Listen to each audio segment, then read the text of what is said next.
Dans une banlieue californienne tranquille, une ombre s'est glissée dans la nuit, transformant le rêve en un cauchemar de plusieurs décennies. Au cœur de cette terreur, un prédateur méthodique et insaisissable.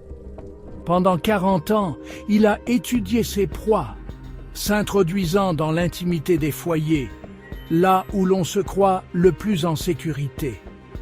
Il ne volait pas que des objets, il volait la paix.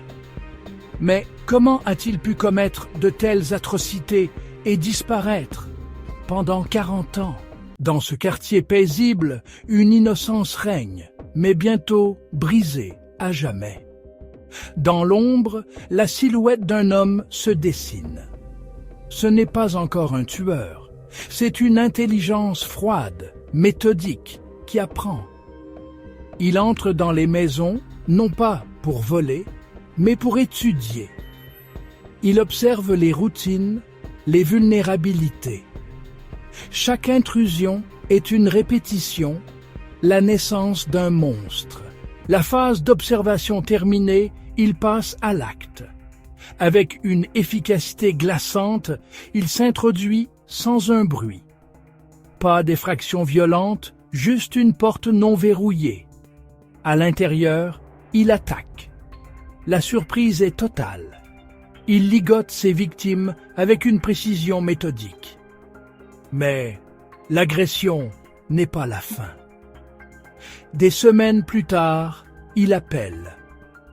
Au bout du fil, sa voix calme rappelle des détails intimes, prolongeant son emprise psychologique.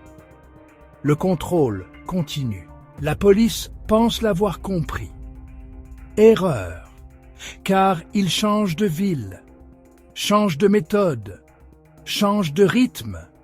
Chaque avancée devient une impasse. Puis, des corps commencent à apparaître. Juste après, le nom tombe, Golden State Killer. Et là, toute la Californie a peur. Puis, plus rien. Et c'est ça le pire. Il ne s'est pas fait attraper. Il a simplement arrêté de commettre ses forfaits. Quelques années après, une nouvelle génération prend le relais, avec de nouvelles méthodes, ADN plus généalogie. Et là, il ne cherche plus un homme, il cherche sa famille.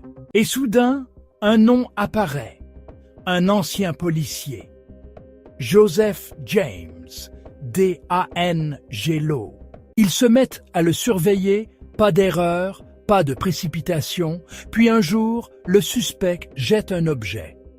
Et les enquêteurs récupèrent son ADN, ils l'analysent, et c'est le silence total. Un match, l'ADN correspond.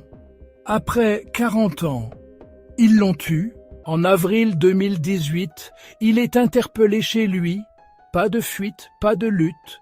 On découvre un homme normal. En cellule, tout seul, il murmure I did all those things. tandis que les victimes rescapées parlent, une par une.